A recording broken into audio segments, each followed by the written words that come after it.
innocent factor. Y'all have done way more to us than we've ever done to y'all, and for way less. Have the fucking day you deserve.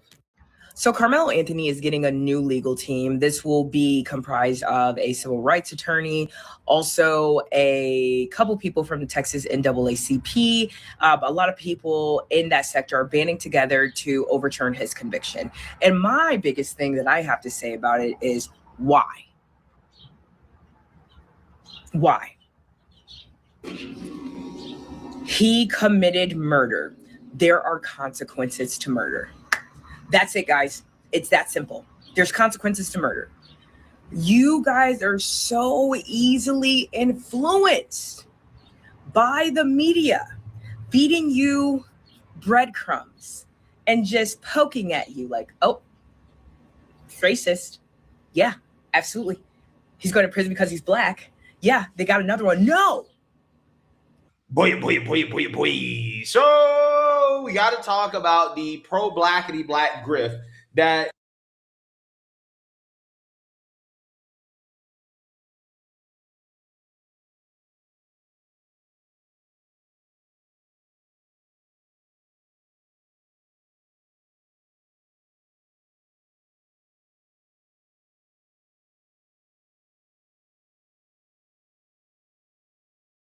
seems like it's never going to end. Okay, the grift of all grifts, the biggest grift in this country since George Floyd, the Carmelo Anthony murder situation. Okay, Carmelo Anthony convicted of murdering Austin Metcalf in cold blood, stabbing him in the chest at a track meet over a push.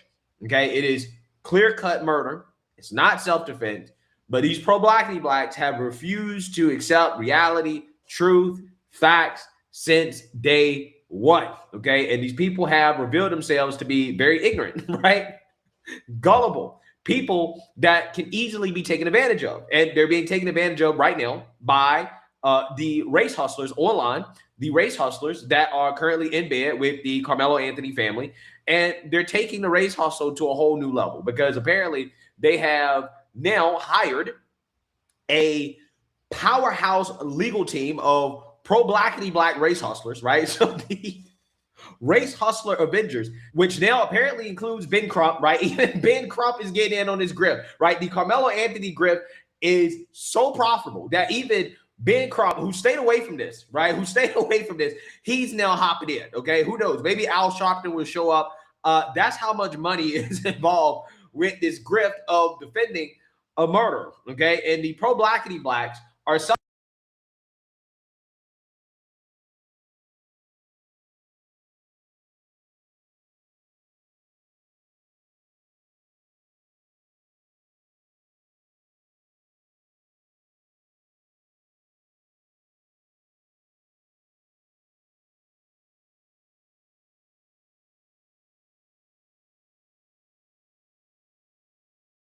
celebrating this new powerhouse legal team of pro-blackity black race hustlers who are supposed to help Carmelo with his appeal, which again is not going to work. But the pro-blackity blacks are celebrating this as if this is going to get Carmelo out of prison. It's not. Take a look. Developments in the case of Carmelo Anthony, who was sentenced to 35 years behind bars for the murder of Austin Metcalf. Yes, tonight a high-profile legal team announced they will be representing Anthony. NBC5's Ali Spilliards is live with the latest on this. Now, Ali, what does this mean for the next phase of this case? Well, Brian and Brittany, this comes less than 2 weeks after Carmelo Anthony filed a pauper oath, basically a request to the court for an attorney saying he could no longer afford one. That came the same day that he filed a motion saying he intends to appeal his conviction. This team of 6 prominent Dallas, Fort Worth, and Austin-based lawyers say they're coming together to represent Anthony pro bono. The team's headed by former Dallas County prosecutor Russell Wilson. It also includes Michael Ware, the director of the Innocence Project of Texas, and president of the Texas NAACP, Gary Bledsoe. Despite numerous requests, the team told us they are holding off on interviews for now, but they did release a statement saying, in part, we recognize the profound loss suffered by one young man's family and the uncertainty facing another.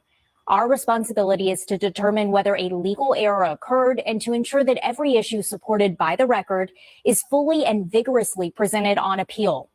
A couple of weeks ago, one of the attorneys now representing Anthony told me that this process takes time.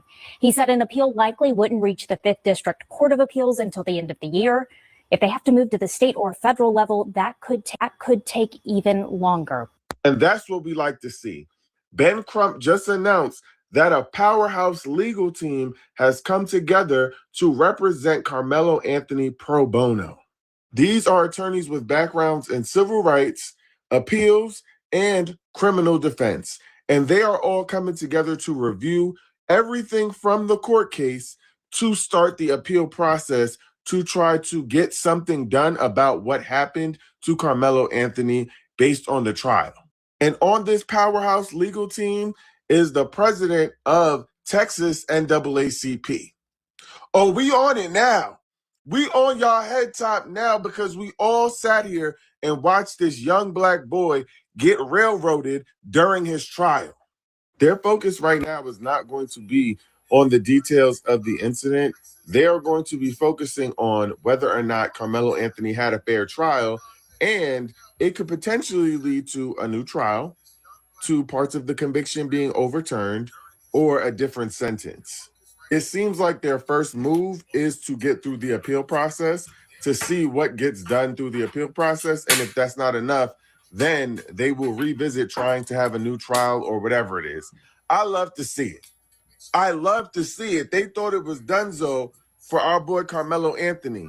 So family, ladies and gentlemen, the first thing I want to talk about our brother Carmelo Anthony. You know, that's still a major topic that we have to still focus on.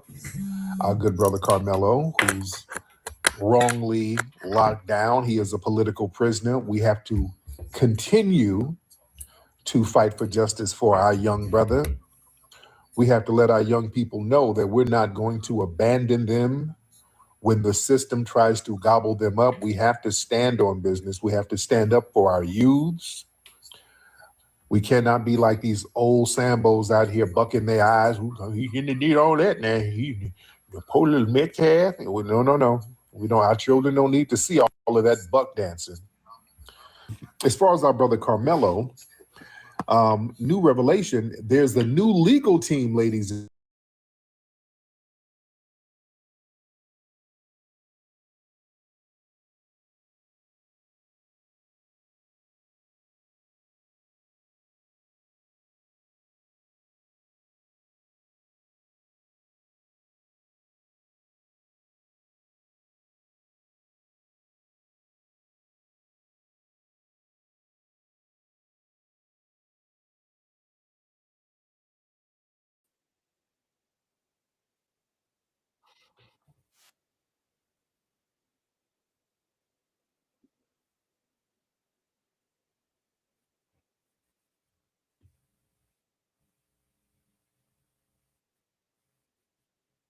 So now that this brother got the book thrown at him unjustly, people are looking at the DNC like, hey, what's up?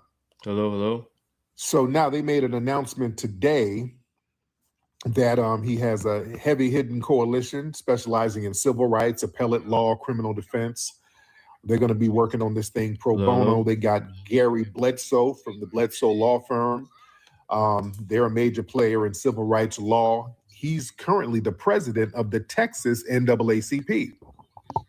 All right? Yo. So many people believe his involvement is going to signal a direct challenge to the racial dynamics of the trial and the jury selection. I really need them to get on that. They're going to sit up there and get a white jury in this case like that and just excuse and strike out all the black jurors. That was some real janky shit they pulled. Well, let me tell you something. It is, in fact, donezo, right? It is done. And you people are fools. You are fools if you believe that this is going anywhere, right? So let me explain to you guys what's happening here. Carmelo, when he filed his appeal, basically said that he's broke, right? The family said, we're broke, even though they raised hundreds of thousands of dollars. And apparently they only spent $75,000 of those hundreds of thousands of dollars on their white attorney, Mike Howard, who the race hustlers are in the family. They're currently blaming for why is it that Carmelo is going to do 35 years in prison getting bitten over, right? Instead of blaming Carmelo or blaming themselves, right? No. They're blaming their attorney that they cheaped out on, right? This is what Dominique Alexander, the race hustling, baby shaking handler of Carmelo, admitted out loud in an interview that they cheaped out on their initial legal defense. I had him meet with another attorney, a black attorney. The first attorney I had to meet was black. I'm glad you stand with me. I appreciate it. What the price that really that black attorney was. Thank you. $500,000. They weren't talking until they gave him $200,000. What the white man say? 75,000. Yeah. How about now? Can you guys hear me now with them headphones so on? my thing was, it's like, yeah. So you see that, you heard that. Now, these lawyers, right? The high profile powerhouse team of race hustlers. Apparently, they're working pro bono, right? Which means that, they're not really charging, right? But that doesn't mean that the money's not flowing. Okay, the money is going to flow through this Stand With Carmelo coalition, in which they're going to raise money for this appeal. Okay, while at the same time, Carmelo is claiming to be broke, right?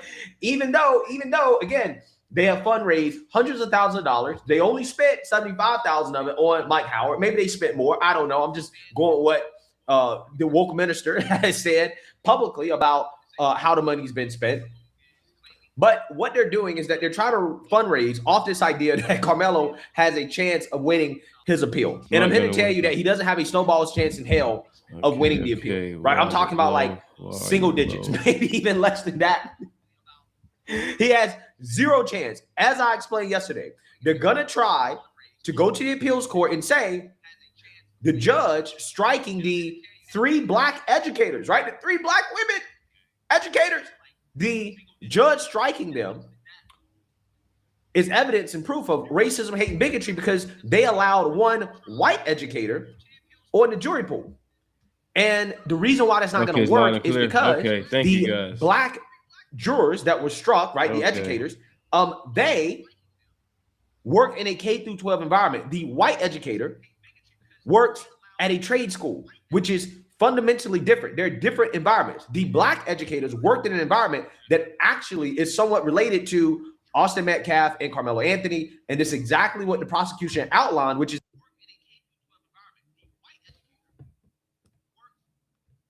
that, hey, that could contribute to bias, right? Them working in the same environment as these kids.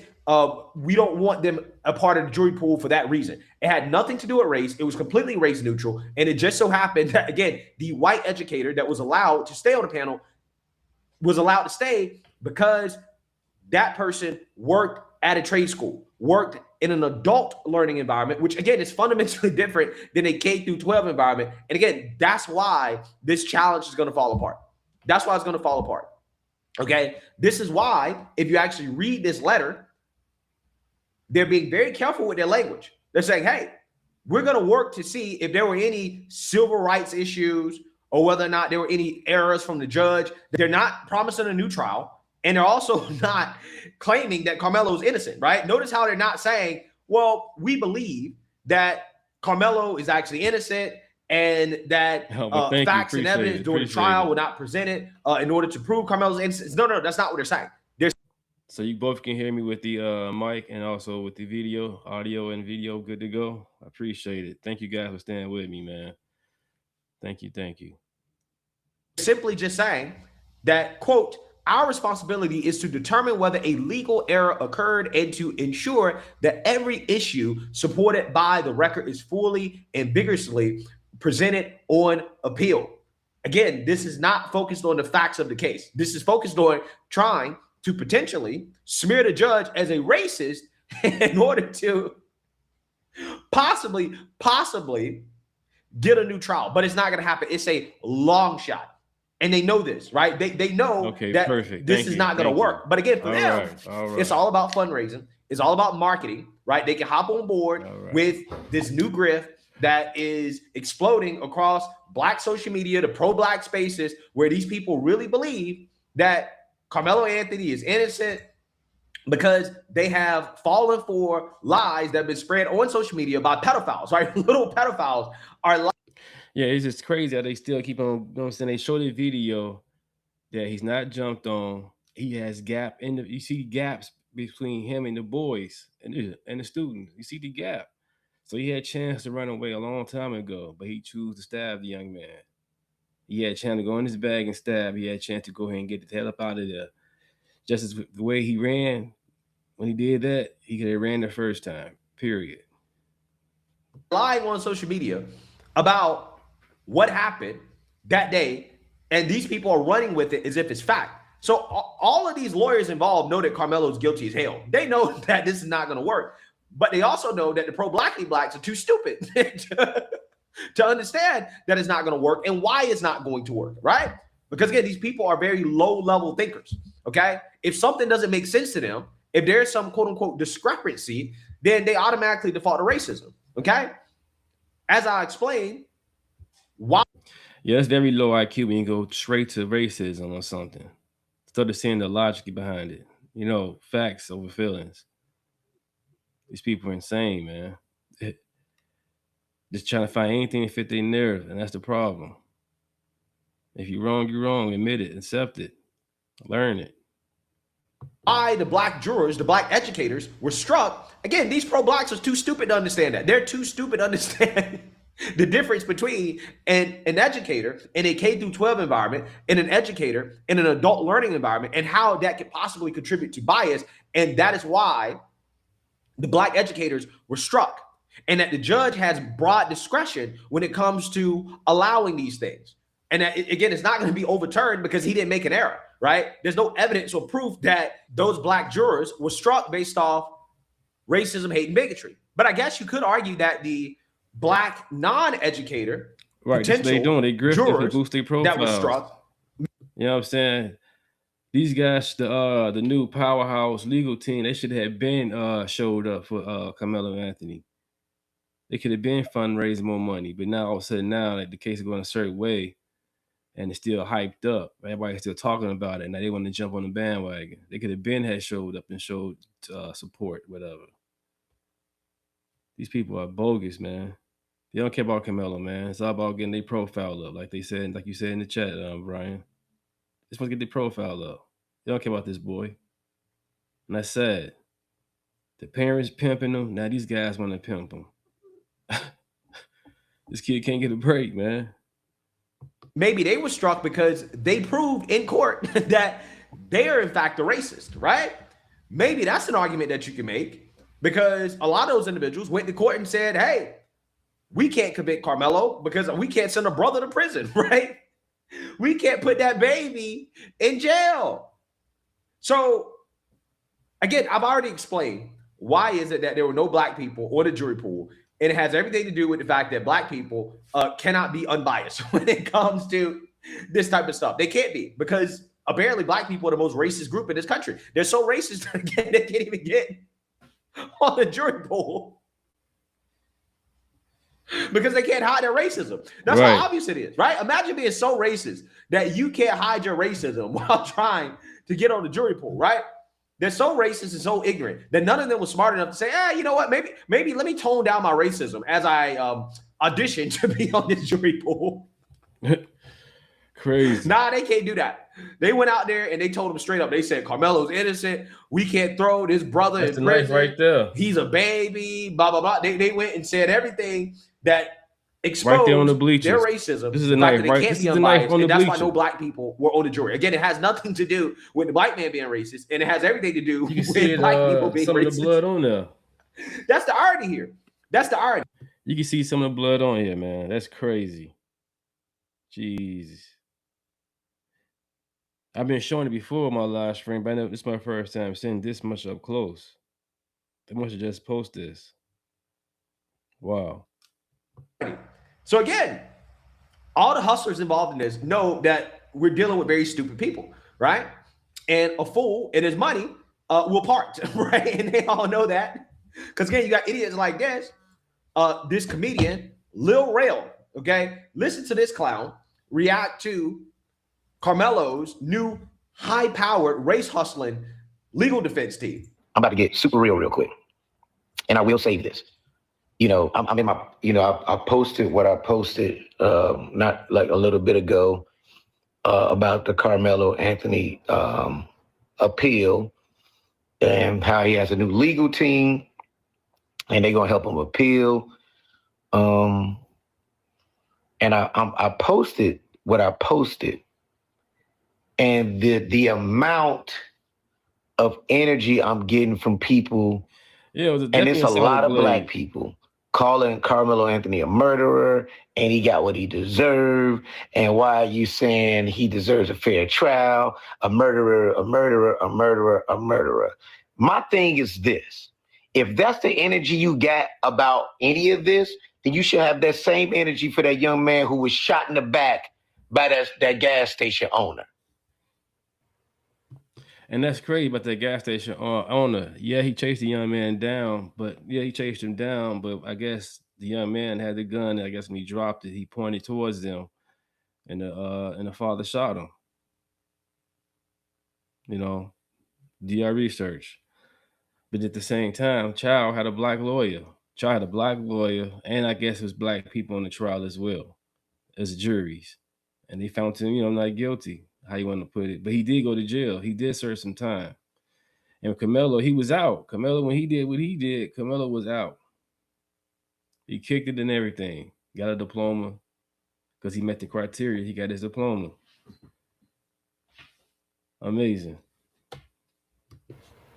Again, these people are so dumb. They're so dumb. They continue to bring up other cases that have absolutely nothing to do with the Carmelo case. Different state, different circumstances, just completely different case. But again, in the tiny brains of the pro-blacks, they think that the Rick Child case and the Carmelo case are the same. So they use this in order to demonstrate that there is some hypocrisy when there's not. You're just dumb, right? You're just dumb. It's like unbelievable how stupid these people are. It explains everything. It really does. When you understand how stupid these people are on average, it explains a whole lot of the problems in the black community. I'm telling you, this is the conclusion I've come to. It's the only logical conclusion. And the sad reality is that deep down, I know I'm right. I know that the biggest issue in the black community right now is the fact that you have too many people who are below average intelligence, right? Damn. That the average black person is not very smart. That's the problem. That's the issue, okay? It is not an issue that you can fix by throwing money at the problem. This is why, despite all the welfare, despite all the handouts, black people are still behind. This is why you have these immigrants that come from these other countries. They come to the United States. Doesn't matter if they're already well off coming into the United States. Doesn't matter if they cross the border illegally and they ain't got nothing. They come here and they outperform black folks because it seems as if the average black person is just not very smart. And when you're not very smart, you're going to have a hard time, right? You're going to have a hard time. Right. And that's what this is proving. That's what this is proving. And I don't want to think that. I don't want to believe that. But the reaction to all this kind of basically proves that. So it's hard for me to deny reality. I'm not going to deny reality. When reality is staring me in the face, I'm going to call it like it is. And the reality is that these people are not very smart. And they just continue to demonstrate this over and over and over again. Again, it's like watching a reality show, right? It's very entertaining, but also sad at the same time. Same energy. And I don't feel like going back and forth with people in my comments about the shit because I'm not going to do that. I'm just not. And it's bothering me. I'm literally was just sitting in a Bible class, and I'm trying to focus, but I'm so annoyed by that. And I already explained that I'm not like going back and forth with nobody in these comments. This is sick to me. I can't understand how y'all keep calling this young man a murderer, right? And he was sitting there minding his business. And they marched over there to bully him, right? They bullied him. Because the dude, if you know the background of those twins, they were bullies. Full-blown, old school, Biff from Back to the Future bullies. Where's his information coming from? You know what I'm saying? Where did it come from? And then also, if you guys get a chance, go online, you will see that the coach told Austin to be the team captain and protect the team, and make sure, you know what I'm saying, everything cool. So it's just crazy that morning the coach told him to go ahead and be the team captain and take care of the tent. He'd be at the track meet, but he wouldn't be in the tent, make sure everything cool. You know what I'm saying? On the real. On the real. The coach is like, hey, take care of the tent for me. And he did. He did his job. They like, why he ain't getting no adult around? The adult was already doing something compared to coming from the text they was put out there.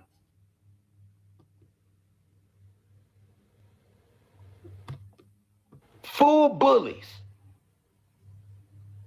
And then they jumped him after he warned them. Look, I don't care what nobody said. I'm from the west side of Chicago. If I'm about to get into it with somebody and they like, fam, run up on me if you want to, or I'm going to stab you.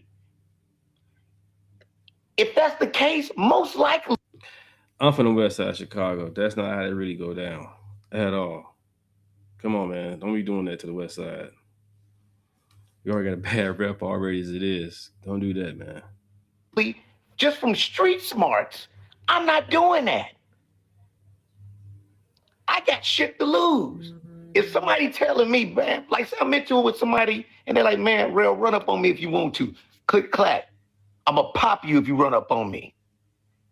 Then I make a decision at that point. Once again, it's at a school track meet, a sporting event. No weapons allowed, period. I don't understand how y'all don't, how he don't get it. And he was suspended before that for having a knife. And then, you know, Texas got all these crazy laws when it comes to stand your ground and self-defense. That's exactly what that was. The biggest argument any of us have right now, it's not even about like that he don't deserve to be punished for his reaction. Because we're not saying his reaction was correct either. No, that's exactly what you're saying. Like, let's be real. That is what you're saying. You're saying his action was correct. Okay? You're defending murder, right? That's what you're doing. But again, these are the people that are being taken advantage of by the pro-blackly blacks, right? All the grifters that are in on this, right? The people who believe all these lies. When they were bullies, they jumped him. All lies, right? All lies spread on the internet by pedophiles, like literally spread by pedophiles. These people are eating it up. They're eating it up. And again, the family's fundraising off of this. You have race hustlers, again, like the Ben Crumps of the world, all of these lawyers, they're getting in on this because they know that these people are dumb. It's kind of wild, to be honest with you. But I'm saying that young man don't deserve 35 years, who was a stand-up student, who never got in trouble before, who's never been arrested, and he was scared. Really? Yeah. So you see that, you heard that. Like I said, low intelligence is probably the biggest issue that we're facing in this country amongst these people. And again, I don't think you can fix it by throwing money at the problem. I don't know exactly how you can fix it, to be honest. It's a sad reality, but it is the reality. And, you know, it is. This is where we're at. This is going to continue to drag on. They're not going to stop claiming that Carmelo didn't get a fair trial, that he's actually innocent. They're not going to stop lying about Carmelo getting jumped and that the Metcalf boys were bullies. And yeah, they told he's bullies, but wait, where is the record for all that at? There's no record for that. No social media, none of that stuff is being popped around or shown. I don't understand how to keep feeding to that lie like that and pushing it out. And get hey, y'all, and welcome to Politabrawl. My name is Brian. You get people like Willie D still pushing the bogus ass narrative to his audience. And you get like what, millions of followers, and he's straight sending them off. And they straight going right with it. You could be a stand-up person, you know what I'm saying, drinking alcohol. You can drink it, you know what I'm saying, some alcohol, get in your car, and hit somebody with your car and kill them. You could be a stand-up lawyer, judge, actor, anybody. It takes one mistake. But the thing about Carmelo Anthony and his family, they not showing any remorse, really. They still playing a victimhood. And they should get the money to the Metcalf family, but they ain't even doing that. They ain't showing no remorse, no respect, no love, no healing. That's crazy. What about healing?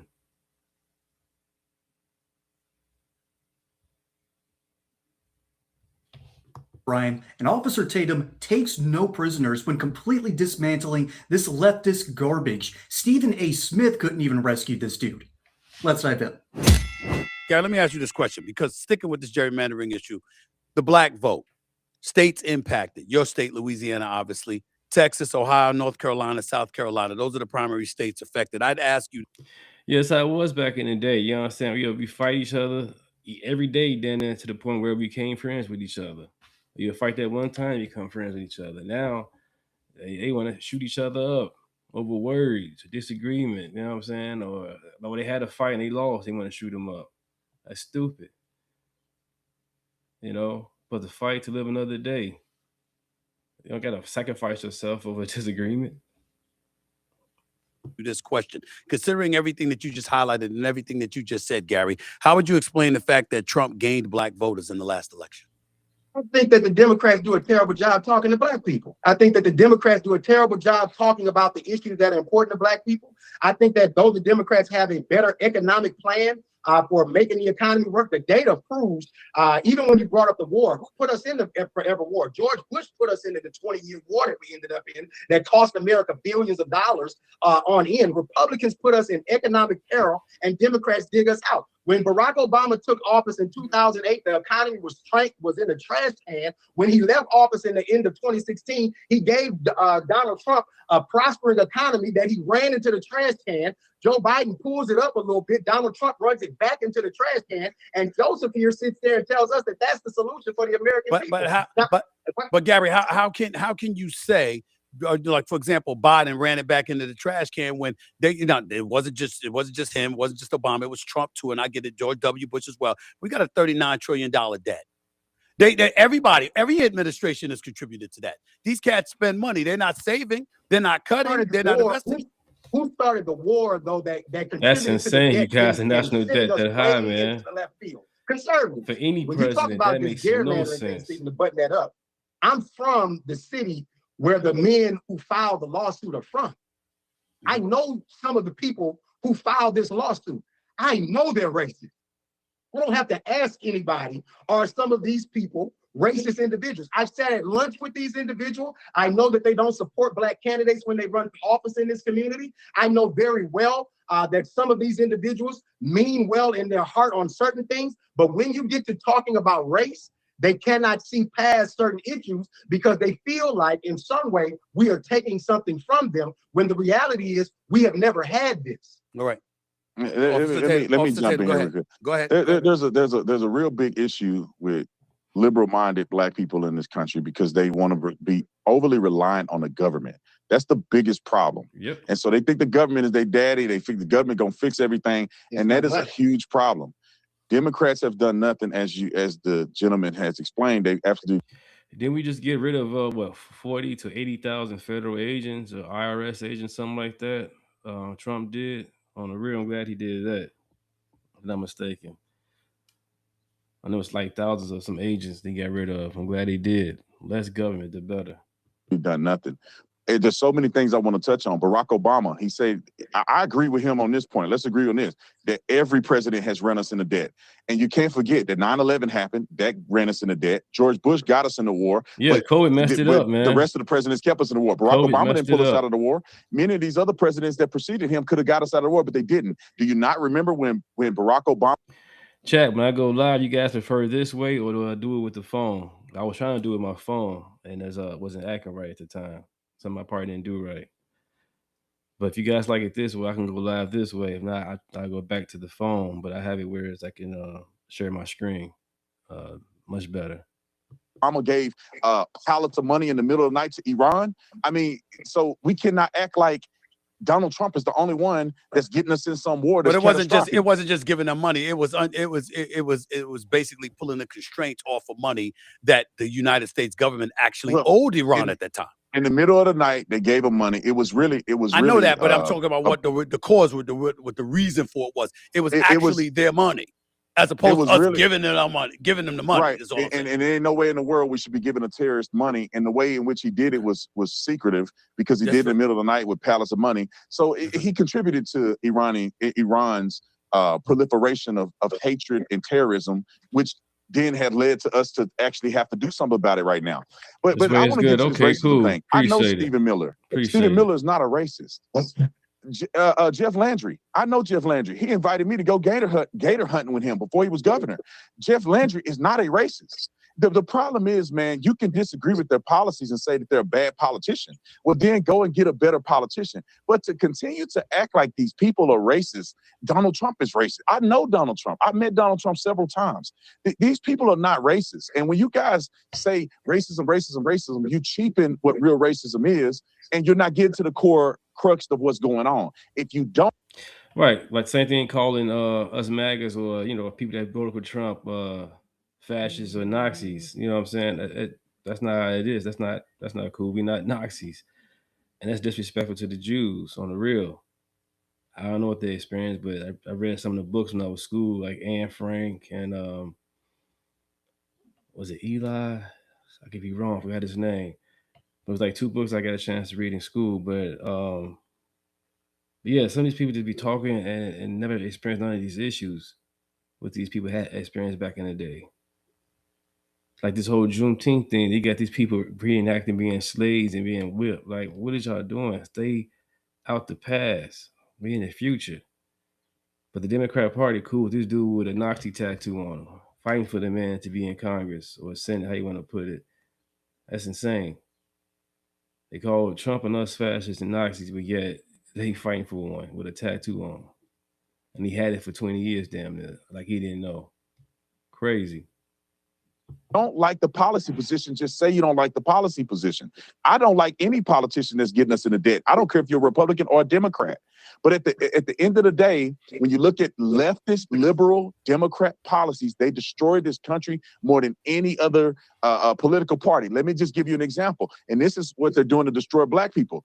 Letting all these illegal aliens into this country, unvetted, unfettered. They come I'll in go here by live the like this, Dan Hard, right? If you're saying this is the way, some of you guys saying this the way to do when I go live, I go this way. I was gonna say I was used to doing my phone, but if this the way to do it, I'll do it. Ain't no problem. by the tens of millions. And now what does that do for Black people?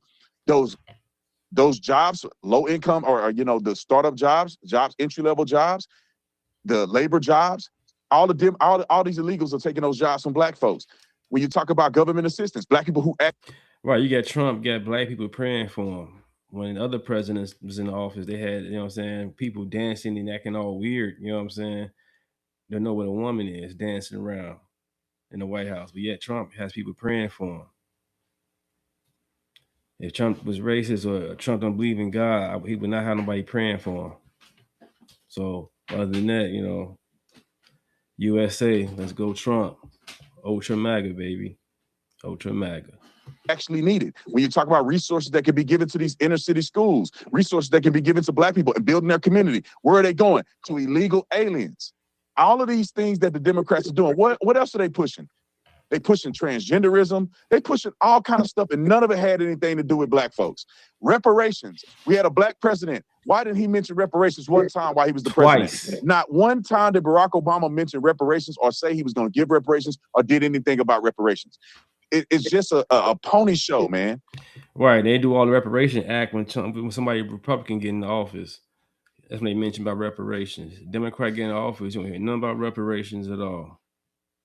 I feel like the Republicans actually have a mission and a plan for everybody in America. And it's just not Black people. Because just because your skin color is Black, in my opinion, in America, it doesn't mean anything. It's who are you as a person? What do you want to see this country do? That means more than your race. Yo, I was about to give this Gary Chambers fellow a bit of credit, but he blew it. There's a moment where he looks like he's taking on this information that Officer Tatum is telling him and going, what if he's right?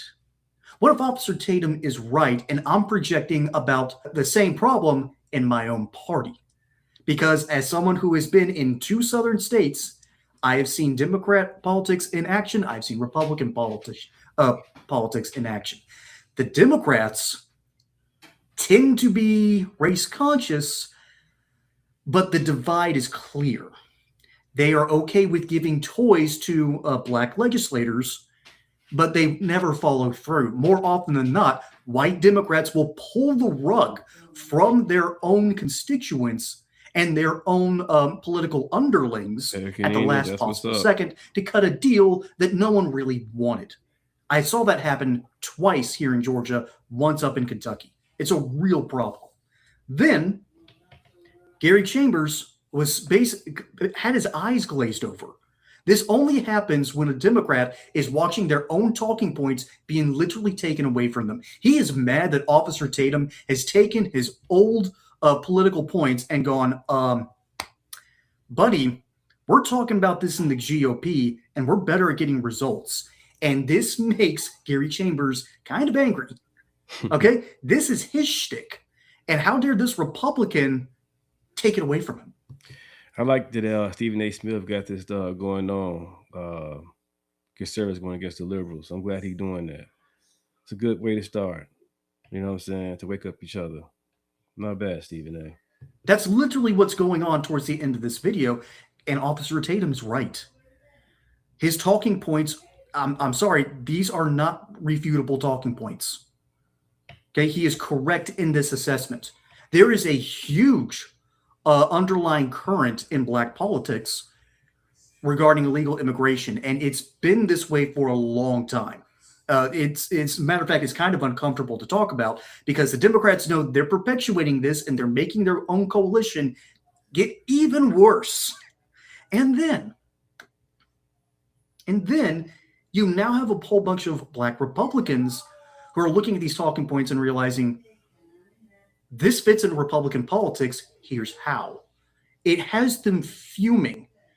And see, Stephen A. Smith understands this, but he can't really talk about it because his handlers at ABC want him saying certain things and not, ones that get. Well, you gotta be careful what you say. But you guys already know when it comes to Carmelo Anthony, he could have took that plea deal and could have had less than sentence. But if he did that, no more money coming for him. So they kept that money flowing, and now he in trouble. Now they're just talking about plea deal. It's not gonna work. He already said he did it before a lawyer came, before anything. You know what I'm saying? So he could have had just took the plea deal, but he already had said he did it. So there's no reversing back what happened. He said he put his hands on me. He never said they jumped me. He in his crying state, emotional state, he said he put his hands on me. So that right there, ain't no coming back from that. And then he said it wasn't alleged. I did it. Come on, so ain't no coming back from that. Give Republicans credence because Stephen A. Smith, while he is a bit of a character in of his own self, when he's away from the sports Good talk, morning, Brian. he is actually shooting straight what he knows good morning, to be Doris. true. Good morning, everybody. Good morning, good morning. Gut. I have respect for that. He gets a lot of stuff wrong. He misses a whole bunch of key information, but he's fair. And that's the fairness that we don't have in our discourse because leftists took that away in the early 2010s. I remember I was there for it. I was watching the rise of these Republican commentators. I watched the rise of Ben Shapiro, the very early rise of Charlie Kirk. I was in Kentucky at the same time Matt Walsh was. And Matt Walsh was very controversial even among evangelicals because he was a shock jock at one point. I saw them start to debate on liberal campuses, and they were so good at it that the left quickly realized I was in college for this. I watched it happen on an evangelical campus, mind you. This happened. Basically, these leftists all got together and realized these guys are eating our lunch. We can't debate with them. And so they kicked them out of any debate spheres, which is why all these conservative commentators just went directly to students. That's why this happened. And so this is a part of a broader brush of politics here. But what's essentially at play is the Democrats know that they have given a rotten deal to Black Americans. They know this, and those voters are starting to realize maybe if we switch teams, we're going to get a better deal. And quite literally, there's a deal maker in the White House right now that basically is ripping out the roots of this bad relationship and starting to literally offer a better deal. The economic zones, that was Trump and Paul Ryan's idea. Got to give credit where credit is due here. That was a very popular thing. And then voters started to realize this guy understands us better than our own Democrat politicians. That is just a sad state of affairs for the Democrat coalition. I mean, I'm not shedding a tear over it, but as a sheer amateur historian, talking about all these different issues, talking about the gerrymandering, which, going to be honest, the Supreme Court got it right. The Voting Rights Act did the job it was supposed to do, usher in a new era of understanding, and do so at the expense of the South, which is, again, a very common thread. But that era has played its course. It hasn't really had the full effect it was intended, but we've now had 3 generations where, let's be honest, Jim Crow is done. It's gone. All that's left behind is the radioactive fallout that you can only detect with special equipment. Strangely enough, it seems to be all made up by liberals, and it's still alive somehow. Funny how that works. But anyways, let me know what you think about this in the comments below. My name is Brian. Hope you enjoyed that segment here on Political. Don't forget to like and subscribe. Catch you on the next one. Till then, y'all have a good one.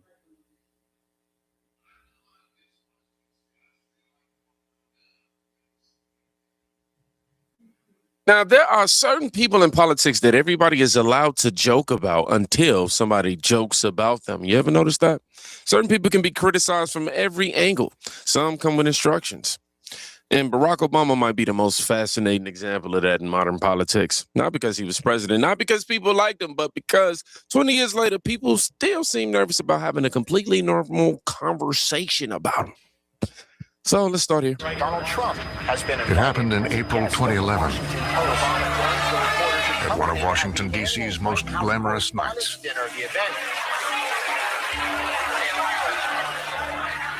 I got to talk to Donald as we were going to our seats, and he was in just such a great mood, and he was very jovial, and people were taking pictures, and it was very exciting that Donald was there. And Trump's invitation to the exclusive gathering came after weeks of attacking President Barack Obama on television. You are not allowed to be a president if you're not born in this country. He may not have been born in this country, but there's something on that person, maybe religion, maybe it says he's a Muslim. I don't know. Maybe he doesn't want that, or he may not have one. But I will tell you this. If he wasn't born in this country, it's one of the great scams of all time. Absolutely. But that night, in front of Washington's journalists, politicians, and power brokers, Obama would hit back. President Obama takes the microphone. All right, everybody, please have a seat. Donald Trump is here tonight. And proceeds to fillet Donald publicly. No one is happier, no one is prouder to put this birth certificate matter to rest than the Donald. And that's because he can finally get back to focusing on the issues that matter. Like, did we fake the moon landing? I was sitting 20 feet from him, and just the look of discomfort on his face. What really happened in Roswell? And where are Biggie and Tupac? Donald's face was so incredibly serious. It was so incredibly he just put on a poker face. I was 2 tables away from Trump. The conventional way in Washington of absorbing a joke at the White House Correspondents' Dinner is to keep your chin up and at least pretend to have a sense of humor about it, even if you go cry into your pillow that night. Trump was steaming. His face was all locked in. He was not having a good time. All kidding aside, obviously we all know about your credentials and breadth of experience. For example, no, seriously, just recently in an episode of Celebrity Apprentice at the steakhouse, the men's cooking team did not impress the judges from Omaha Steaks. And there was a lot of blame to go around, but you, Mr. Trump, recognized that the real problem was a lack of leadership. And so ultimately you didn't blame Little John or Meatloaf. You fired Gary Busey. And these are the kind of decisions that would keep me up at night. And he's being treated like a piñata by the president of the United States. And I think he felt humiliated.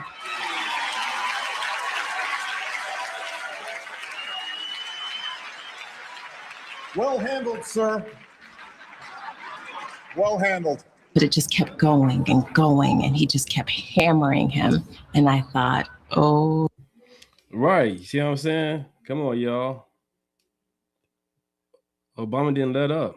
He just kept going and going and going. Amazing. Here we are.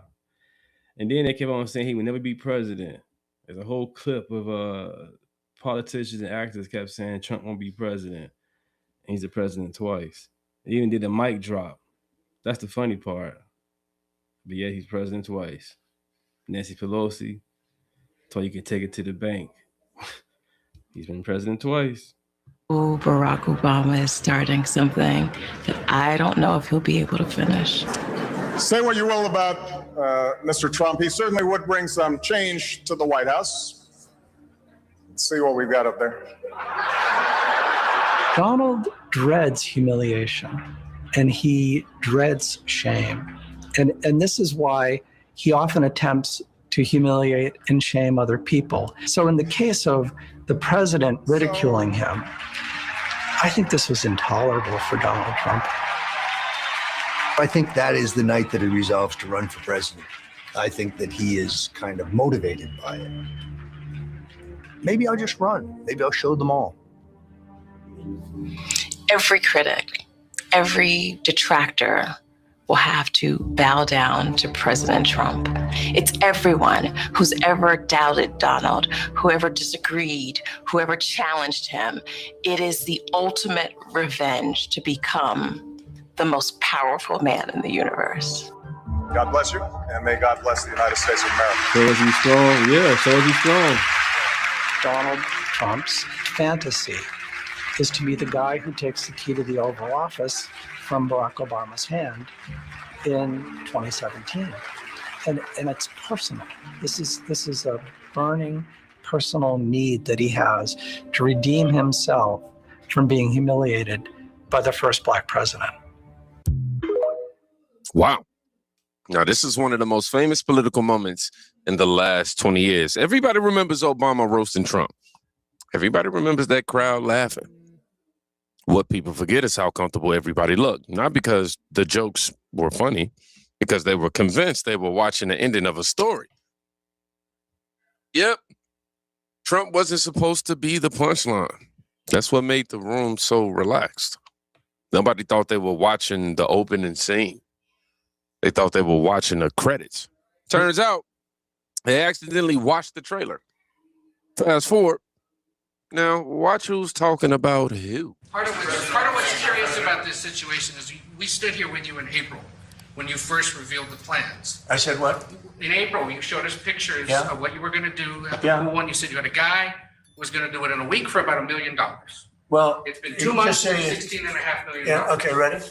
Barack Hussein Obama, have you ever heard of him? Yeah. He spent 2 years and over $100 million on trying to fix it. You know what happened to it? Never even opened.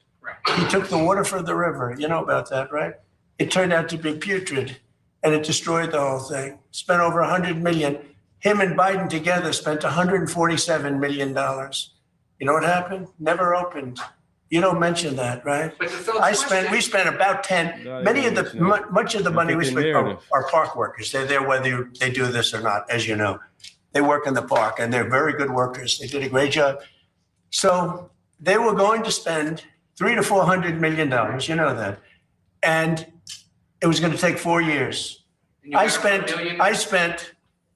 about 6-7 weeks, and I spent probably in terms of outside, probably $10 million, around 10 million. They say 16, but a lot of that's workers that work for the same thing. So they were going to spend 400 million. I spent 10. They were going to spend 4 years. I spent 2 months, maybe less. And I have a better product. Now, I can't help it if somebody goes in with a knife and starts hacking it up. And we also have pictures of it. You know, we have Can you pictures. release the photos? We've been Yeah, at the asking right for time that. you'll see it. You'll see it in court. You'll see it in court. But all you have to do is call the Parks Department. Call the Department of Interior, and I don't know if their lawyers will allow you to speak to them because you know you write fake news. But call the Interior Department, and I understand they've arrested 5 people, and they have another 5 people that are under investigation. Look at how weird this is, y'all. 15 years later, and these two are still attached to each other politically. Obama mocked Trump. Trump became president. Obama leaves office. Trump comes back. Well, I meant Biden, my bad. And now we're arguing about a reflecting pool. Right, a reflecting pool, you guys. That make it make sense, man. Politics is the only industry where people tell you they're moving forward while spending half their day talking about the same people from 15 years ago. But here's where it gets interesting. Trump makes the claim, then the media's response shows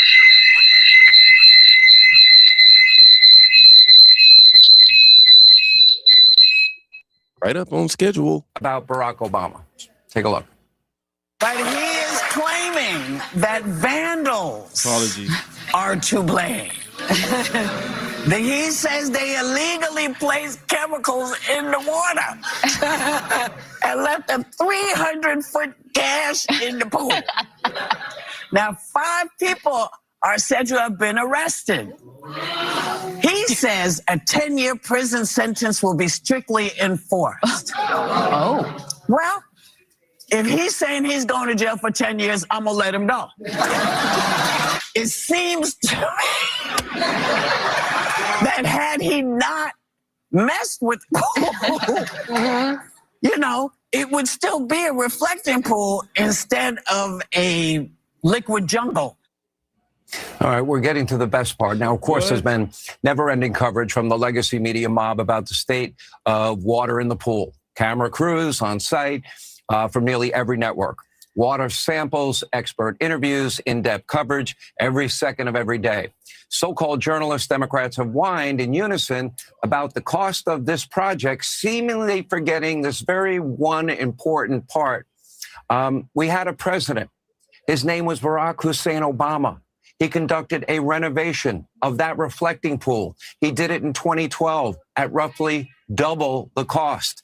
And the result of Obama's $34 million 2-year project, a reflecting pool that continued to leak and a massive algae problem that he had.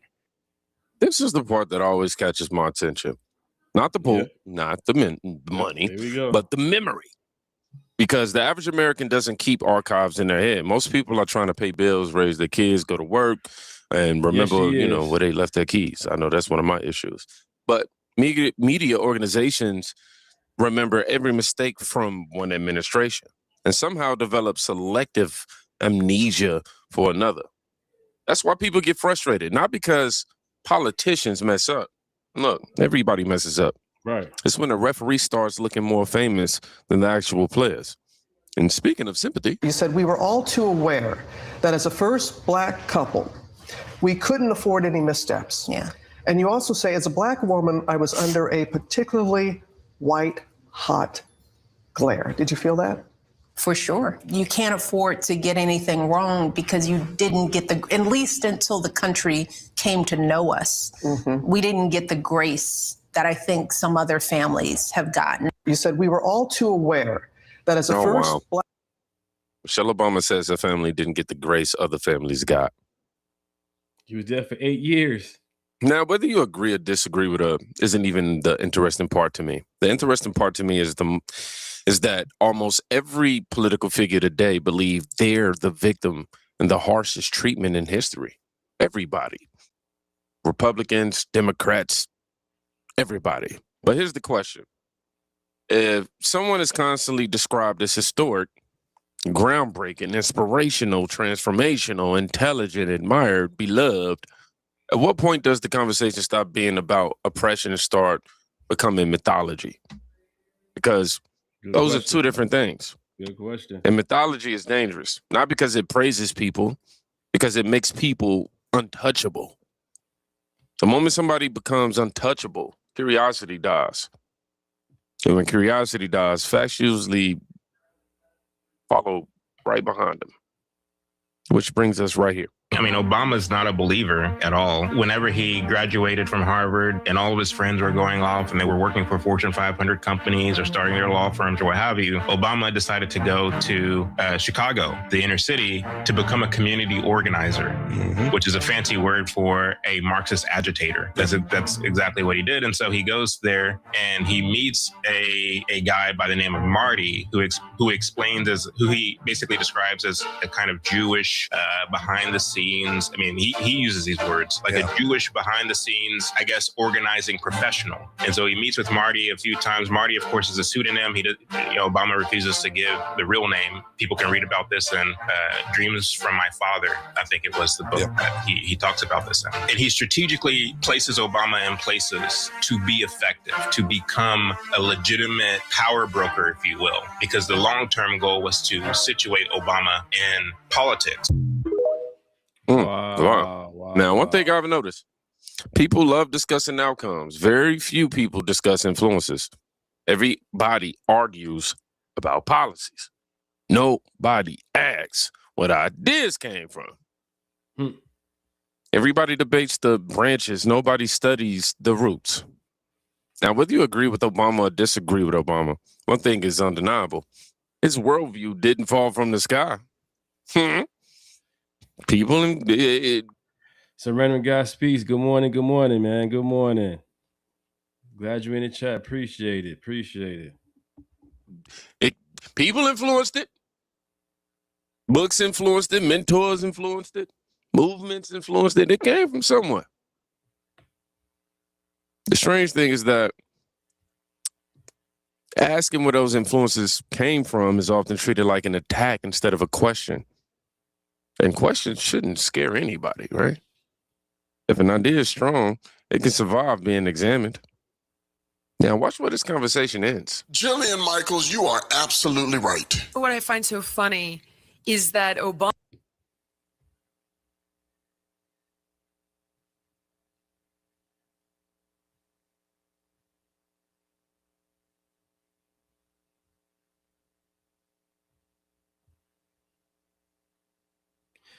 This is his channel, you guys. Some random guy speaks channel. Check him out. Check him out.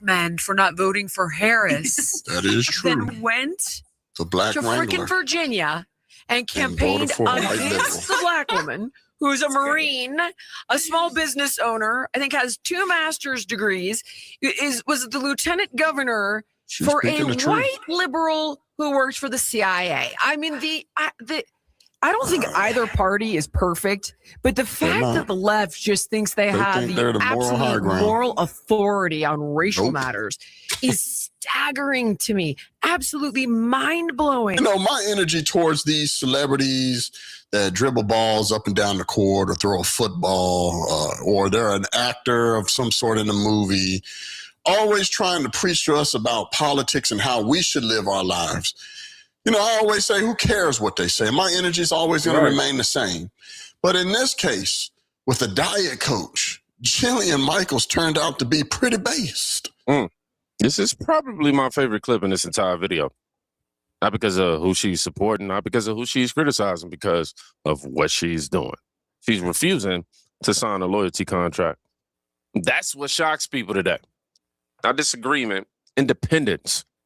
Right. We've gotten so used to people reading from a script that the moment somebody colors outside the lines, everybody acts like they witnessed the solar eclipse. Maybe that's why so many political conversations feel fake now. You know, everybody's trying to predict what side somebody belongs to. Nobody's listening to what they're actually saying. And that's why moments like this stand out. Not because they're revolutionary, it's because they're rare. At the end of the day, this video really isn't even about Obama or not really about Trump. It's about what happens when public figures become larger than scrutiny, when criticism becomes forbidden, when questions become offensive, and when entire conversations start coming with terms and conditions.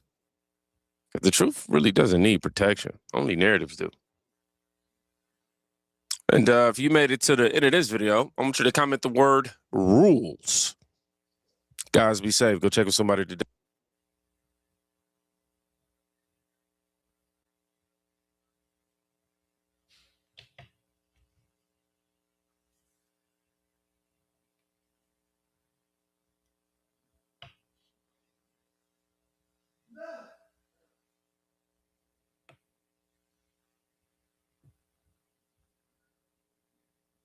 The story has been, we've been following this, and so now there's new footage that has been released of the moments after high schooler Carmelo Anthony fatally stabbed Austin Metcalf at a Texas track meet in April of 2025. Take a look.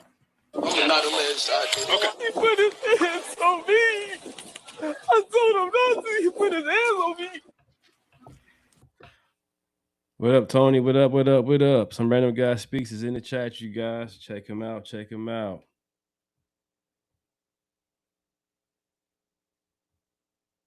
Check him out. He be coming with it. You know what I'm saying? We MAGA. American first.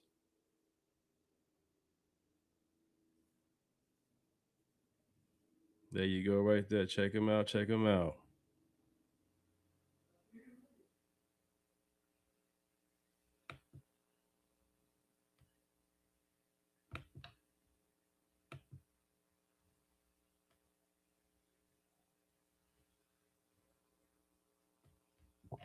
He was sentenced to 35 years in prison, which he's appealing. The case has a lot of people divided. Some people believe that race was a factor in the trial because there were no black jurors.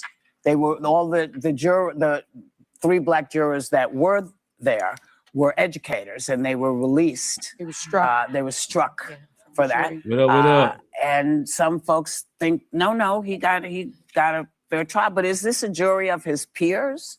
I don't think so. And you know, this has been an issue for such a long time in the judicial system where I think I try to go live this way for the moment. I'm using Riverside to go live, seeing how it works with the internet and all that. I'm glad you guys stopping by. I appreciate you guys being in the chat. Really appreciate it. prosecutors use what are called, Batson challenges, and they explain what that is. It's a challenge that is used to strike a juror, generally a juror of color, for a race-neutral reason. Right. Because you're supposed to have a jury of your. Yo, Sonny's got to stop lying. Really? The Batson challenge is used to strike a juror of color? Are you kidding me, man? She couldn't even explain it properly. Let's just be real. Listen. And you're not supposed to just strike someone because they're black. And in this case, they gave the reasoning that they're educators, and this happened. These were high school students, and this happened at a school track meet, so they couldn't be impartial because of that. I don't think that's an appropriate reason to. Yeah, she definitely is a DEI, because there's no way the way she talk is definitely legal. She's making no sense what she's saying. Number word salad. None of those things she's saying is true. Best ones too. Yeah, I don't think it's an appropriate reason to strike black jurors, especially when it's a young black teenager on.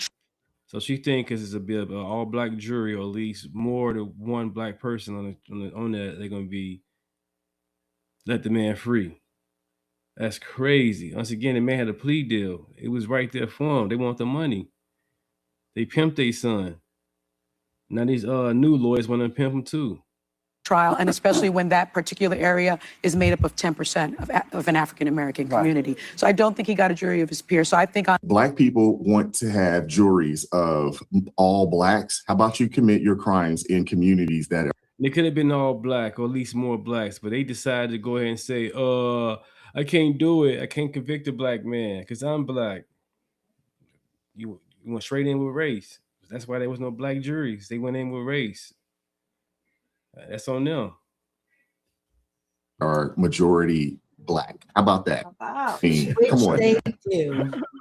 Appeal, there is a legitimate thing, a legitimate reason. I also think we have to look at self-defense here, because there seems to be two systems of justice at play in this country. And there have been for a very long time. I was part of the system, so I understand that, and I believe that to be true. In this case, this young man, you heard him say he put his hands on me, and I told him not to.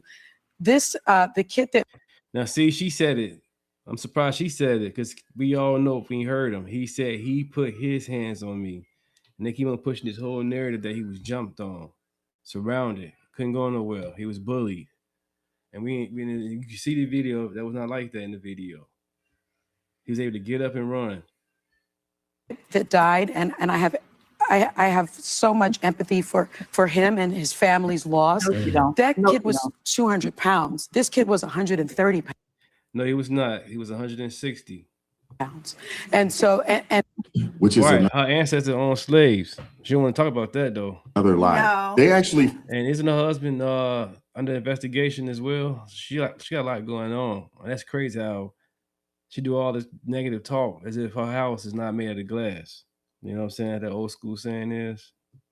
pulled up the Carmelo Anthony's height, weight, and all that type of stuff that they took from when he played football.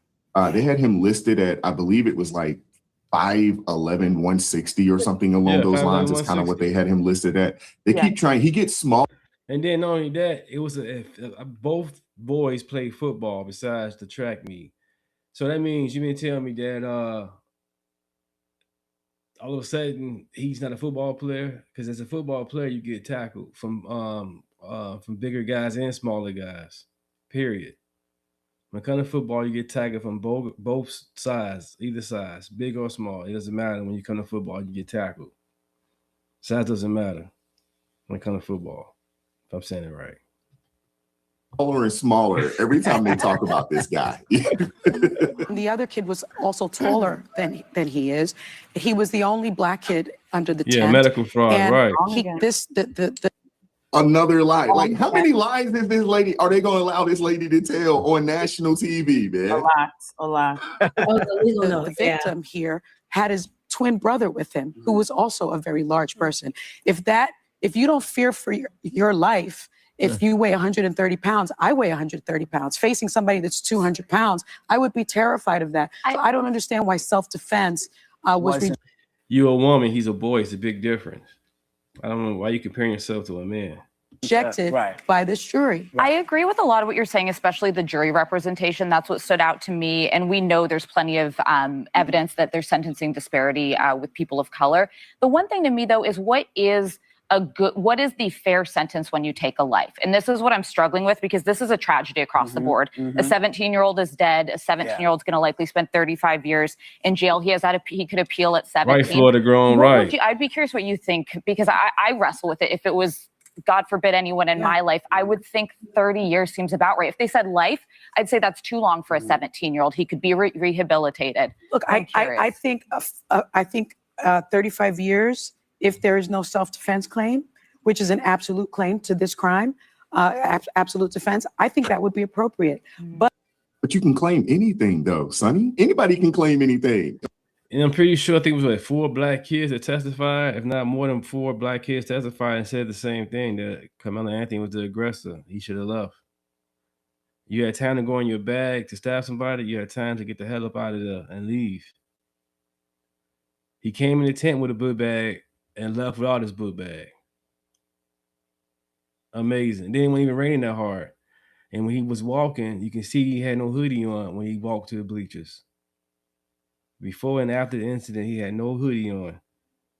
I mean, you got to prove that. And the fact that he didn't get on the stand and walk us through how and why he come up with this conclusion that he needed to protect himself in that manner, it's a mute point. if you look at other cases, there was the other case where there was a young black kid who was chased by Rick Chow, a store owner, accused of taking water bottles, which he didn't take, the 4 water bottles.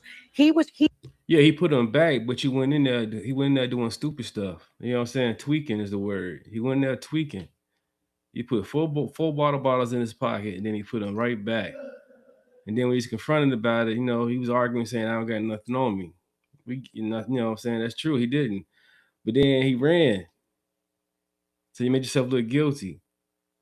And they said he dropped the gun when he was being chased. He dropped his gun. The police had pointed at him, and they shot him. They shot him back. Shot at him.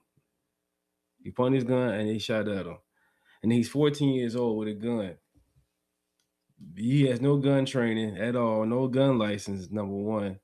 And how you 14-year-old with a gun? Come on, man. Crazy.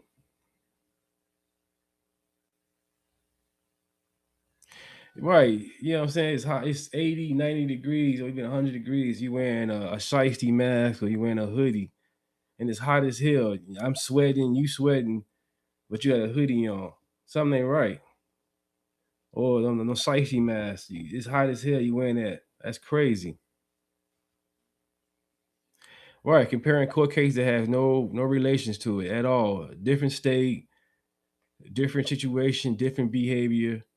And the jury doesn't really matter because I'm pretty sure, once again, it's a jury of peers. And it's always a plea deal when it comes to these cases. I'm pretty sure it's always a plea deal. And once again, they didn't take it. He chased that young boy 130 yards, which is half of a football field, and shot him in the back, claiming. And he also did time, and Camelo did no time until now. Camelo was out kicking it. Got his diploma and all that. And Child was in jail. Self-defense. And you know where he is right now? He's at home with his family because he was found not guilty. Yeah, and there's a lot of cases like that. If that is self-defense, I don't understand why this isn't. But when the system fails one time, I don't think we should then say, so then the system should fail. But they're very similar self-defense. Well, Sonny, claim didn't work, and I had read that it said you have to use the same amount of force that was brought against you. So if someone pushes you and you push them back, that's self-defense. That's not the standard because it's not only use but attempted use. Well, no, that's what I'm asking. So if you She's a stupid lawyer. She would definitely lose a lot of cases if she took anybody trial. Felt your life was in danger and you felt he was going to do more than just push you, and you weigh 130 pounds and you're outweighed by 70 pounds. So you can't use. When I looked at this case, though, which to me is just sad every which way. Right? There's two families that are destroyed. There's, Right. Pray for the families for healing, forgiveness, and also love. Austin Metcalf lost his life. Carmelo Anthony's going to spend at least 17 years in jail. So this is just tragic. But my question is, how did this get? He might stay longer than that if everybody keep pushing this damn narrative that Carmelo Anthony's the victim. And I don't think he even apologized. That's, like you say, effing sad. To this point, and where were the adults? Yeah. These were two 17-year-olds. Yeah. I mean, what I understand is, it is normal for runners to, go under tents. My kids know runners. That you always do that. And so there was some conversation that. Also, again, you guys check out my man, Some Random Guy Speaks. Check his channel out. Check him out. Like, share, and subscribe to his channel. Great guy. Check him out. Been invited under the tent by a friend. Yes. He had been invited. One last thing. Metcalf, Austin Metcalf's the victim, the deceased. His father went on a podcast and listened to it for yourself, but he called Carmelo Anthony a racial slur. And he also said that the reason that Black people weren't on the jury is because Black people are unable to hold bias from the trial because they don't know their own fathers, have a bunch of baby mamas running around living off of government assistance. So that is the thing. That's the thinking Forgiveness of the is love. You're right. I am currently not on any SSRIs, but another 5 minutes of that, and I might have to be. That was a little bit much to swallow. Why they were not buzzing in with legal notes every 30 seconds. I hope the Metcalf family does what Charlie Kirk and Turning Point USA did when they had somebody watching and calling in every 2 minutes, and they made them stop and they made them correct the record live on air. People need to get very equipped in doing that and stop allowing these lies to stand. First of all, you don't need to have a all Black jury or majority Black jury for Black people to go to jail. Currently in the prison system, state and federal, between 37 and 40% of the prison population are Black individuals. That is from a 13% population.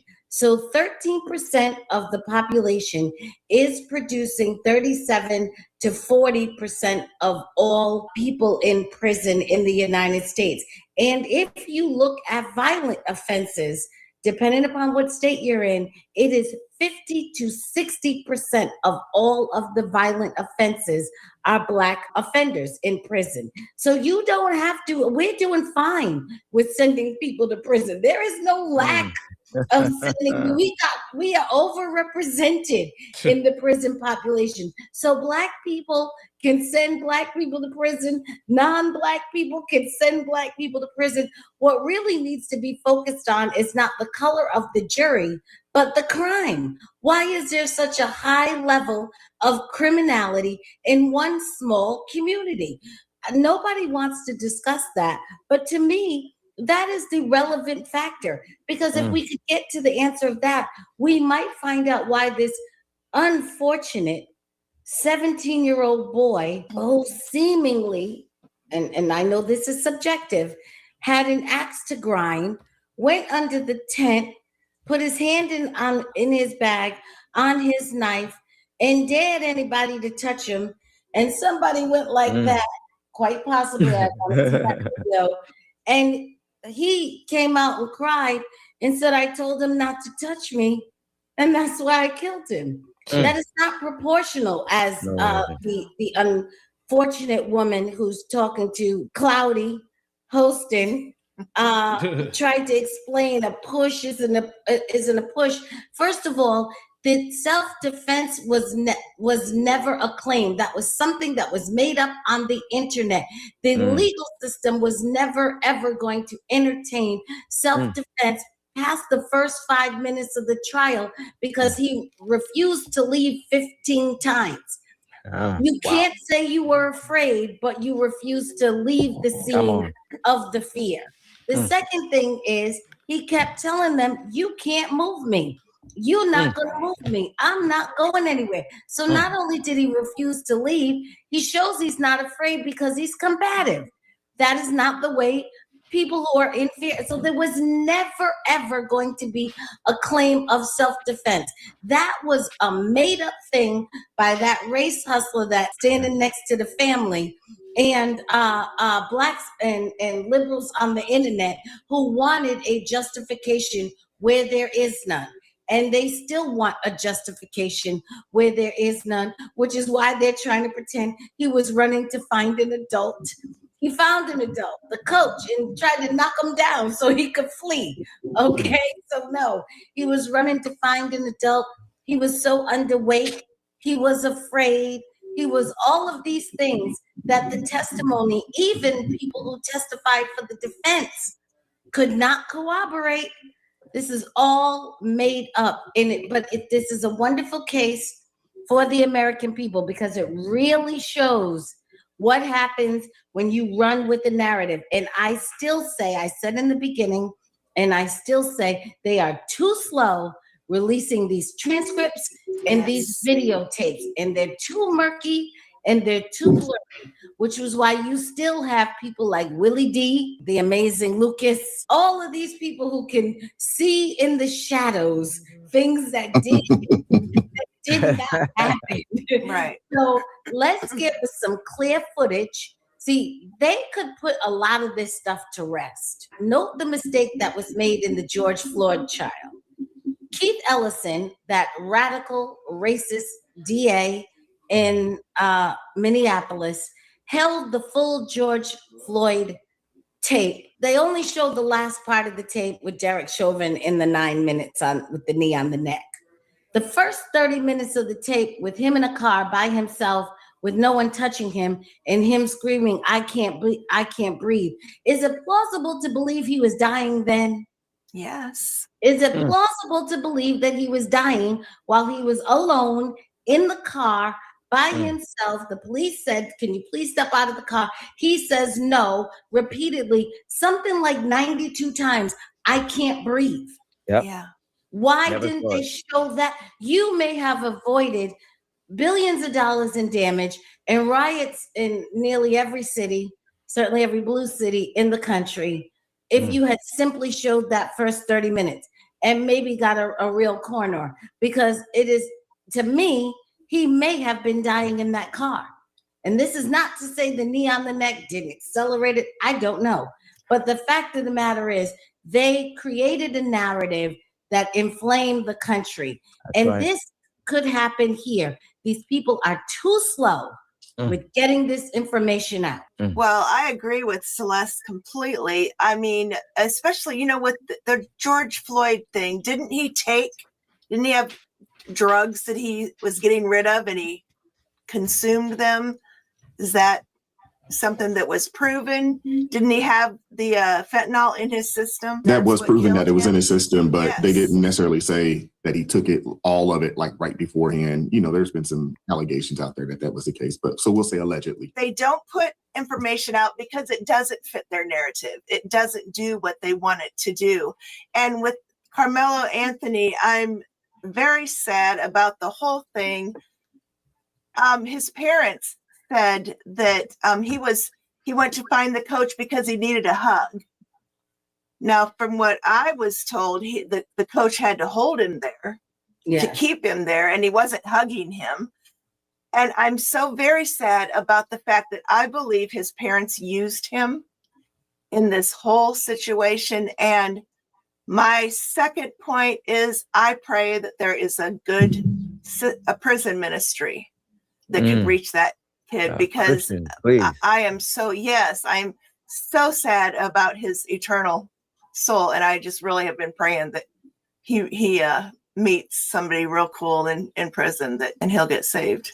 So. Well, he's got to want it. That's a want to thing, because people they can come to you and try to give you some game and give you some wisdom and things of that nature, but he's got to want it. And the thing is that to this day, we hadn't heard his parents come out and show any remorse or contrition. We hadn't heard enough. And that's sad. You had to go to jail to learn about the Bible. When you out, learn about the Bible, you know what I'm saying? Period. It's crazy. Yeah, we do find God in, you know what I'm saying, where he at in jail, because he gonna need it. Everybody online making these videos saying how you gonna be raped and all type of weird, crazy stuff, man. Just pray for that kid. Made a bad choice. I wish nothing bad on him at all. That's crazy. His whole life finna change. If it haven't changed already since he been in there. From that side of things, nor had we heard anything. We hadn't heard a word from him. So it starts there. It's hard to give your life to Christ without repentance, right? Right. So it starts there. He must repent. Now, I'm not saying he's got to repent to us, but he's got to repent at some point. Yeah. Austin fell onto Carmelo's knife trying to attack him because the knife is 3.5 inches. The cut was only 2. This guy got a lot of following, man. And he just straight lying to the people. Like, do you see the video, man? Obviously, he didn't. Loon, if I'm stabbing you, why am I going halfway with a knife blade that's only 3.5 inches? You fell onto my knife. I heard no evidence of Carmelo Anthony or Austin Metcalf falling into a knife. I heard no evidence of that whatsoever. Once again, Carmelo said he put his hands on me and he did what he did. And there were 21 people, who was considered for the jury. You had your grand jury testimony and all of this other stuff going on. And there was 21 people that were talked to. There were witnesses that were in attendance. Nobody talked about Austin Metcalf falling into a knife. I don't know where that comes from. I don't know where that comes from. And obviously, because of how severe the penalty was, 35 years in prison, We're going to take into account history from an historical perspective, from a racist perspective, and we're not going to be uncomfortable with the discrepancy that exists between somebody like Casey Allison compared to a Carmelo Anthony. I got that part. But that doesn't give us a license to then turn around and to just come up with stuff that might have been, as opposed to listening to the evidence that was actually disseminated and making reaching a conclusion based off of that. Carmelo Anthony was quoted as saying to Austin Metcalf, "Put your hands on me and find out what's going to happen." Dr. Umar, the dustiness continues. So here's the thing about Dr. Umar. All right. If there ever was a grifter, it would be Dr. Umar, because for the life of me, most of my life, he has been trying to open this school. I have yet to see it. Okay. Come on. Yeah, I've yet to see it. Imaginary. So that tells you right there in itself that he does not respect the quote unquote Black community, as he says. All right. But most liberals are that way. Here's the thing about it. Dr. Umar not only said that, he also said that, it was the, as he calls it, the salsa bunny. All right. It was the salsa bunny and her cousin who allowed this Black young brother to, be put in jail because he wouldn't tell that he was best friends with Carmelo. Now, here's the thing about it. If they were best friends, that has nothing to do with the fact that he actually murdered someone. And the reason why that young man made a distinction between that is because they're trying to make it seem like, well, his character, and he's saying, hey, look, my cousin is with him. So when they're together, yeah, we all hang out. But that has nothing to do with what I saw. And they're expecting people, when they're friends, to go ahead and say, well, yeah, he wouldn't do that. This young man, unfortunately, murdered somebody because he was saying all type of explicits before he even stabbed him. Okay, calling them the P word, saying y'all ain't gonna do nothing, all of this stuff. I've never seen that from somebody who's scared. I absolutely have never seen it. You're either not scared, or you already know you have something that will up the ante to where they can't win no way. There you go. He absolutely knew what he had. Nobody expected him to pull out anything because they're in, what is it called? Frisco? Mm-hmm. I looked up, the median income. The median income would suggest that these are supposed to be, upper middle class kids who kind of know, how to act, got some sense. You would think that is such. However, that's not what this young man did. And to me, when you pass 2 tents, talking about it was a rainstorm, but you pass 2 tents to go to this 1 tent to sit under it when you already know the culture, it tells me that you were doing that on purpose. Because if it's just about rain, you go sit under any tent that you can find. But it wasn't. But they're constantly trying to use this young man, meaning the friend, as a means to say that's why he was under the tent. Carmelo went under the tent for whatever reason, but let's be clear, he wanted to do what he wanted to do. He made the adjustment to do so by digging in the bag. So to absolutely blame the child that's dead for the child that created the crime is insane, and it's nasty work. When it comes to Sonny Holston, okay, aka Cloudy, when I tell you that woman she should be pulled from the air, because as an attorney, you have the knowledge to look at transcripts. You can get transcripts that everybody else can't, and you're quote unquote a journalist. You can actually go look things up. They did that on purpose, because if you notice the footage started in the opening for The View with, they have a video. They glanced at it. Just flashed at it. They didn't actually play it. They went immediately to a young boy sobbing, knowing the type of emotional draw that will pull, because only people that watch them are women. Okay. The Golden Girls absolutely know what they're doing with that. And when they do that, they know they're going to pull on the emotional component instead of the facts. So they can go ahead and spew lies because nobody's listening to that. They're looking and listening to the emotional components of him crying, saying, he put his hands on me, and put put hands on me is what? Because the only time I hear that is, when there are certain women that want to say, well, this man put his hands on you how? Because it's ambiguous. Did he touch your wrist? Did he do that? Like, what did he do? And that's what they know they're doing by saying and stating certain things, by only playing certain parts. They're building up a case for Carmelo. And it's strategic that they waited until everything was done to where they can take bits and pieces of all these racial components. I'm going to tell you now, the entire cast of The View has no empathy for Austin Metcalf, whether or not you like white people or not. They have no empathy for him strictly because he's white, because of the so-called history that they want to pull on, instead of looking at things case by case. And the last point I will get to is the jury. Any other time, anybody who isn't white is considered a person of color. Now they're all white. The Latinos on the jury, they're white. I think it's some Arabic people. Right, he brought the bag with him and then he ran without the bag. That's crazy. Had the bag on him, did what he did, the bag no longer with him. Insane.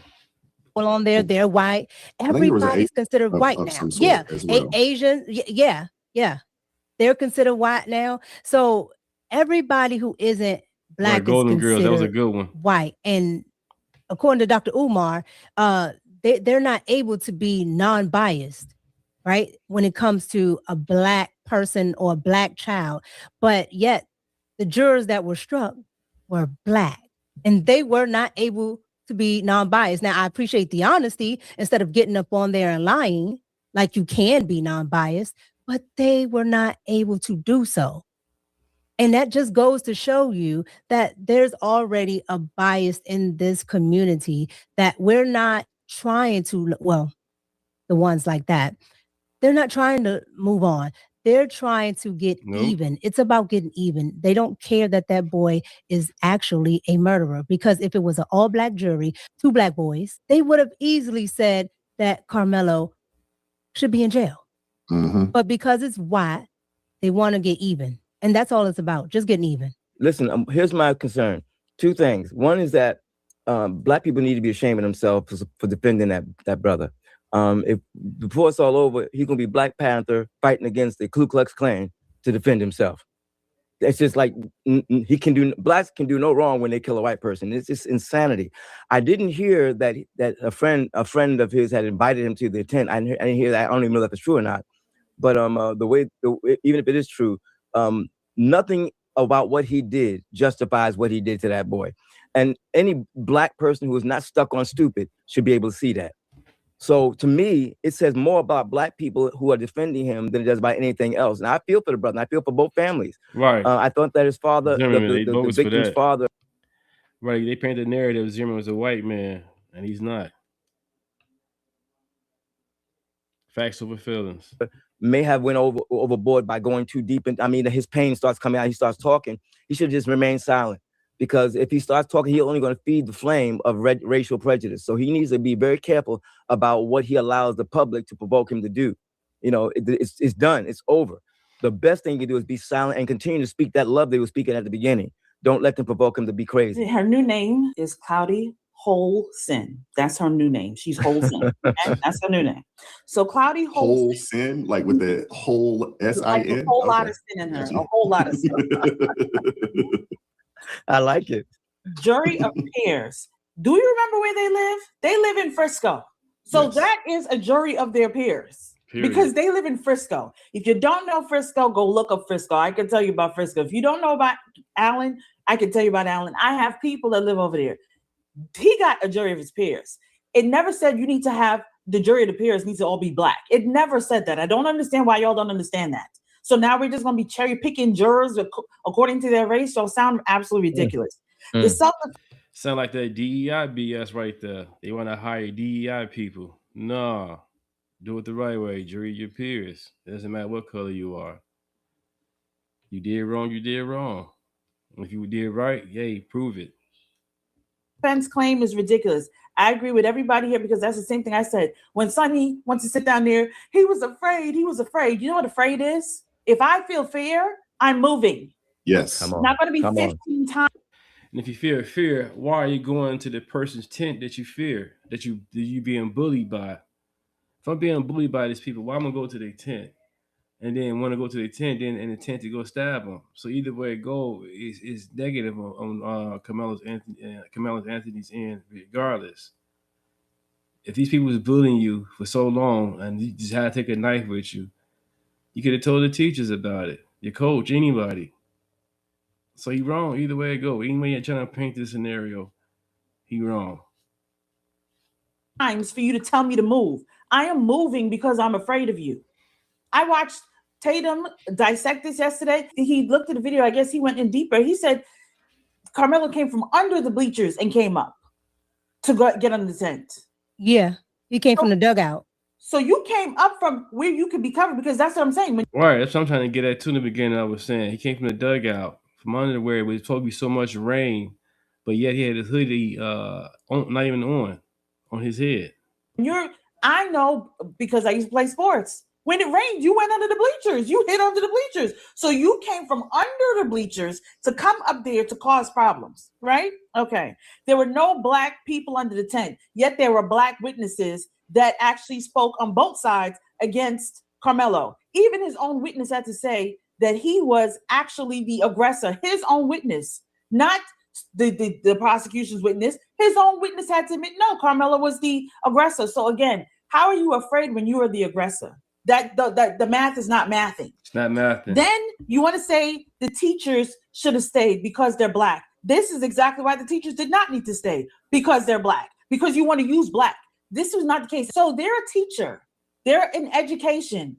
And they can be biased on either side. So no, we're not keeping you because you may be saying, you know what? This is just a young student. We just got to give him. Or you might be saying, you know what? These children need to know better. Don't know what we're going to get with you. So we're just going to put you out. So it was nothing about race. But Cloudy, who does not want to even speak like a true attorney, this is why it scares me. Some of these people, I feel like, I'm not saying they are, but some of these people, Jasmine Crockett, Sonny, they feel like they purchased their law degree, like for real, because I just don't even understand half the things they be saying. Now, they want to do a case comparison with Rick Chow and Carmelo Anthony. And that is intellectually dishonest because that's two different states, two different jurors, two different everything, different laws, everything. But you just want to, because you want to put that idea in people's mind. Why didn't you go to the Allison case in Texas, where that was another stabbing issue as well in school? The difference between Case and Allison and Carmelo Anthony is Case and Allison actually had self-defense. He was in a bathroom. He was surrounded by a bunch of people that were beating on him, and he pulled a knife and he stabbed to save himself. There was video proof of him getting beat down. There was people, they were isolated, so there was no teachers that he could run to and ask for assistance. That is what you call self-defense. He was the way they were beating him, he was not going to survive. That's self-defense. You going someplace you don't belong, then being told 15 times to leave, you come to this event that you know a weapon is not even supposed to be there. That right there, you're the aggressor. To say about the Metcalf father, she did that on purpose because she wanted to put a sour taste in everybody's mind about Jeff Metcalf and Austin Metcalf. And that at the end, Whoopi was like, well, it's not the victim. We can't say that's how the victim thought. But she put that out there to make it seem like that is how the victim thinks and that's how the father thought. That's why she did that. The thing is, Jeff never said he is. He said, what if I said? That is what Jeff said, because he was saying all the things that people